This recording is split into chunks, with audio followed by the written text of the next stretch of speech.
Hey y'all, Danny Davis of the Austin American-Statesman. This is your Longhorn Confidential for Tuesday, September 16th.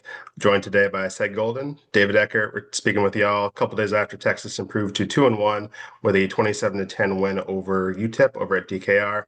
If you were there, you know the story. If you're watching at home, you know the story, and that story is Arch Manning. QB1 did not have the greatest day against the Miners. Had three total touchdowns, ran for two, threw for one, but overall stats 11 for 25, 114 yards, one interception, a very bad interception. At one point during the first half, 10 straight incomplete passes.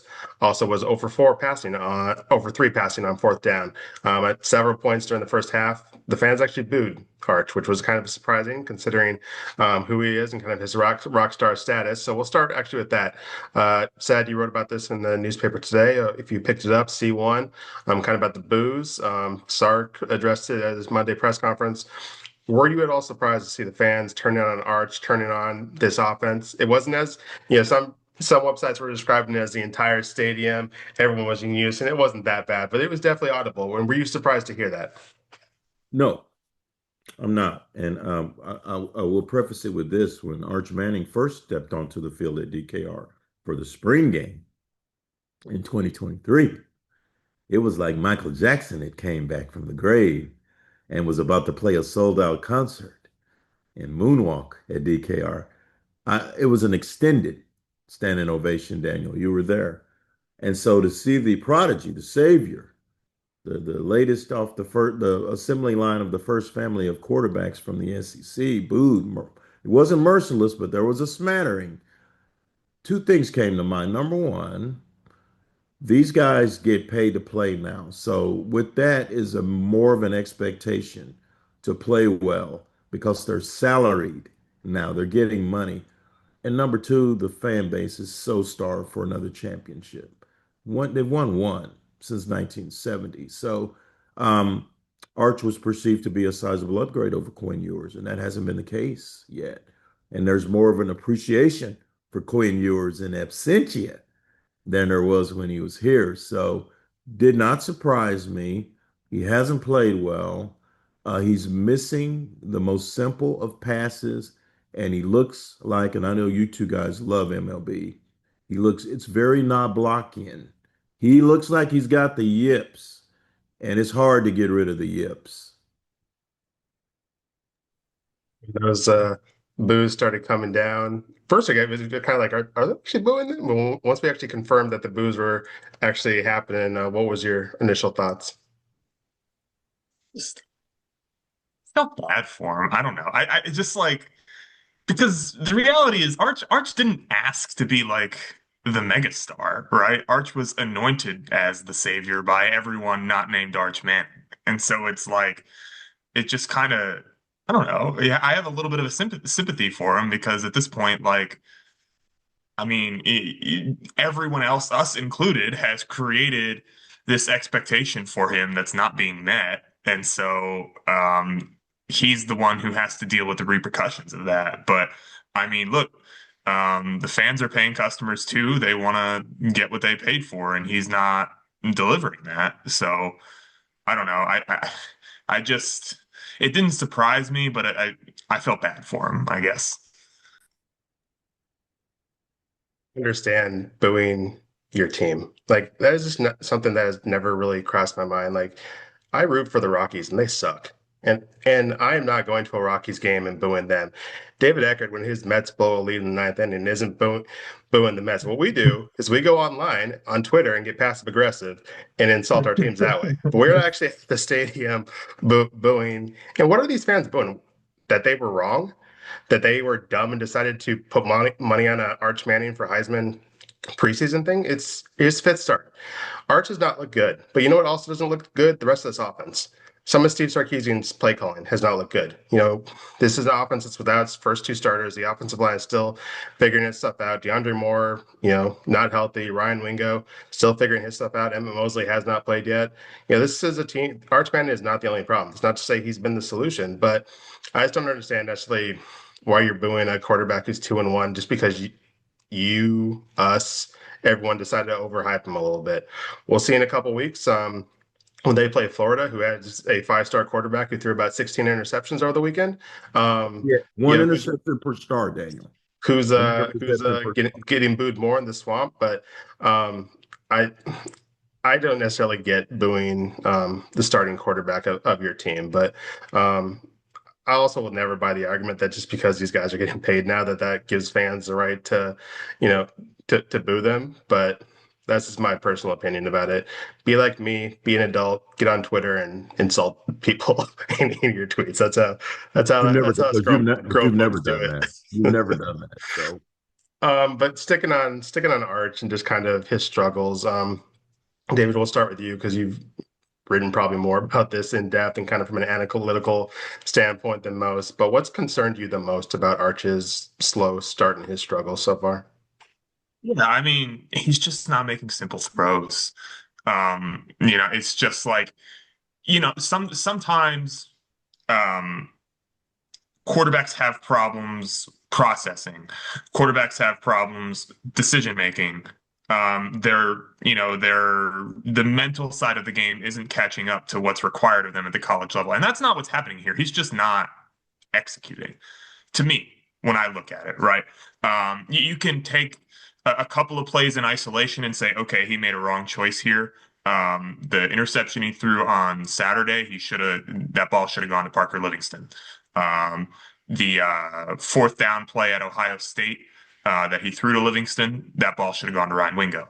But that happens for every quarterback. Nobody's perfect. So to me, the more worrying thing is, I mean, you don't see the zip on the ball that he had last year. You don't see the flawless mechanics that you had last year. All of a sudden, he's got these bad habits. You know, he's throwing like a side armor. He's like the eighth inning middle reliever who's gonna come at you and throw 89 and just throw like 75% sliders and get everybody out. That's what he looks like. And so mechanically, I think he's got problems. And um, I don't know what the fix is for that. I don't because we've seen him do things correctly. And so somebody who knows more about quarterbacks or maybe more about managing the mental side of quarterbacks than me will have to explain what the heck is going on and why he can't correct what is his mechanical issues. What concerns you about Arch's slow start? but David, I think you asked him on Monday, um, is this physical or mental? And he said probably mental, Mm. which didn't eliminate physical at all to me. And there Yeah. may be something going on. And we remember how Sark was a week ago when someone asked him about Arch's health, about Arch grimacing while he's throwing the football. Young Zach, an up and coming young reporter, and Sark chose bathroom humor over a sensible answer. And so there might be something going on. If your elbow's hurting, if your shoulder's hurting, the first thing that's going to go is your mechanics because you're trying to compensate for pain and you're still trying to get the job done the best way you can without exacerbating the pain. So I don't know if he's hurt or not, but it is amazing to see him miss simple outs that a kid in the eighth grade can throw because this is Arch Manning. And like he said, we know he's better than this. And so it might be mostly mental, but it would surprise me if he's got something going on physically as well. Because if he had said it's all mental, then we could have gone like, all right, well, it's healthy. But he didn't. He didn't. And maybe there's something to that. And I think the thing that maybe concerns me the most is maybe not so much what's on the field. It's just, when he says this is a mental issue, when he says after the game that he's, really upset with himself and, you know, says 46 times that he's got to play better. Like, I'm kind of wondering about the mental aspect there. Like, this is the first time that Arch Manning has failed in his life. This is obviously grew up in this prodigal football family. He's been the talk of the town ever since he got to campus, even though there was a, you know, more than deserving quarterback in the QB1 slot. Everyone loved Arch, rock star status at the spring game.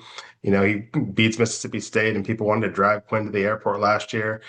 This is the first time that he struggled. This is the first time that people have turned on him. The first time that these fans who were cheering him yesterday are booing him today. And obviously, that is a lot for someone to deal with. I'm not going to act like I know what it's like to have 100,000 people, turn on you on the dime.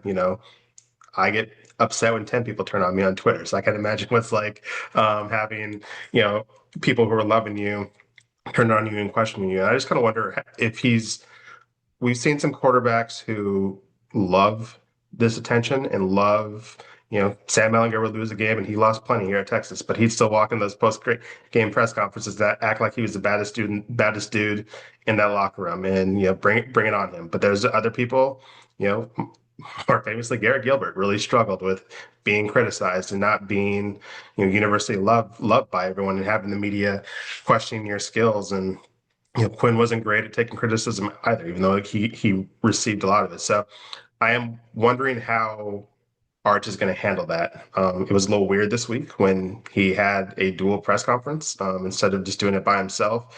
Texas put him and Michael Tapp up there to deflect some of the attention and the questions. That was a little strange for a starting quarterback at the University of Texas. And so I am wondering how that goes. Maybe that's just the fact that this is his upcoming fourth start as a starting quarterback at the University of Texas, and he'll get more used to having this attention and having this kind of media scrutiny and stuff like that. And I'll just get better. This is just a young quarterback, having to grow up in front of the rest of us. But that part has been a little concerning for me. I figure he will eventually get this stuff on the field figured out. He better. But he has enough resources in his back pocket and on that coaching staff to get that done.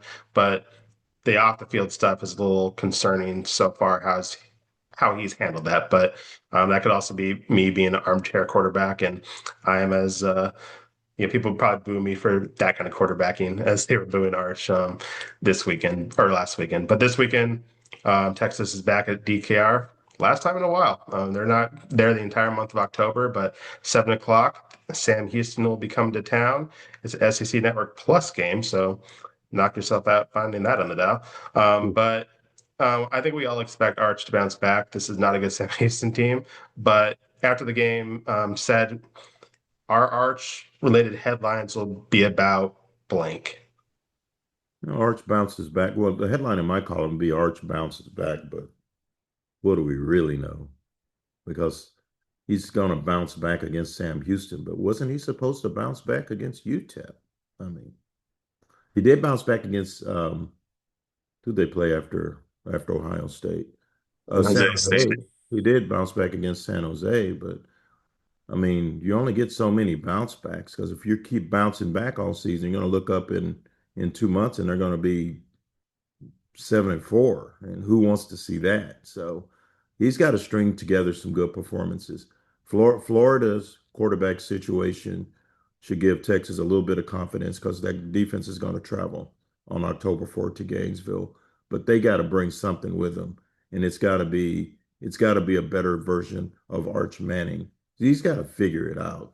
He's got some really good receivers. Wingo is still a big question mark, and Moore once he gets back. But we know what he's getting from Andrews and White Chocolate. So for me, it still starts with 16. He's the straw that stirs that drink, and if he's not stirring that drink, the Texas Longhorns are not going to be a playoff team this year. I'll go next and then we'll get to an actual smart answer from Eck. But my thing kind of goes off yours. Like we're not going to know this weekend. And we may not know for over a month because I think we've probably overhyped Florida a little bit and just what we expected Florida to be. Kentucky and Mississippi State are not going to be good this season. Oklahoma, I think that's going to be a good test and a lot better than maybe some Texas fans expected before the season. The Sooners look, like the real deal, but we just may not know until we get to November. And unfortunately, maybe for Texas fans, that's a game in Athens. So I just don't know if the jury. I think is going to be out after this weekend. I expected, Arch and this offense to look a lot better, but we just may not know for a while. We may have to sit there and wait and do more psychoanalyzing before we actually get a real answer about this team and Arch's capabilities. But I just don't think that answer's coming this weekend or anytime soon. Eck? Yeah, I mean, we're not going to learn anything this weekend, but I think something. What I expect is I think he's going to run the ball a ton. I think they're going to try to build up his confidence and get him into the rhythm of the game and just let him use his athleticism against. I mean, let's be honest, he's going to be more athletic than just about every defender Sam Houston has on the field. I mean, with all respect to the Bearcats. So, they're going to put those defensive ends in a blender with, quarterback reads, RPO type stuff. And I just think they're going to let him run because he needs to go out there and do something well. And that's something that he can do well, whether or not he's able to, do all of the passing fundamentals, execute those like we've been talking about. So I think, and you hear Steve Sarkisian talk about it, right? He's like, we got to get him running the ball more. He seems to settle in once he takes a few hits, that type of thing. We've heard him say that a bunch of times. So I just think that is a logical progression of where Texas goes just to try to get him out of it and back feeling good about himself. But whatever Arch does, we'll have it covered at statesman.com. Obviously, during the game, we'll have our live blog. Obviously, we will have plenty of stories afterwards on statesman.com, and they'll lead up to the game throughout the week. Sed and Kirk will be here later this week on with their On Second Thought podcast. I'm sure Arch will come up, but have you guys booked a guest, or what's going on with you and Kirk this week? Probably gonna book a Longhorn legend by the name of Michael Griffin, unless he bails at the last minute. Because we had a nice conversation with him on the sideline after the game, and I told him I'd be reaching out. So we'll see if 33 wants to join us. Hopefully so. The Bowie High School, but that'll be on, drop on Thursday. So be sure to check on that later this week. We'll have a Longhorn Confidential with old statesman friend Mike Craven to talk about a little bit more in depth about Sam Houston and kind of some of the Nice. stuff that's going on in Huntsville. And also, Mike wrote the cover story for Dave Campbell's Texas Football and Steve Sarkisian. So we talked a little bit about that. So be sure to check that out there in the week. But that's going to do it for us. We appreciate y'all tuning in, listening to us wherever you get your podcast or watching us on YouTube or the website. And we'll see you at DKR. Deuces.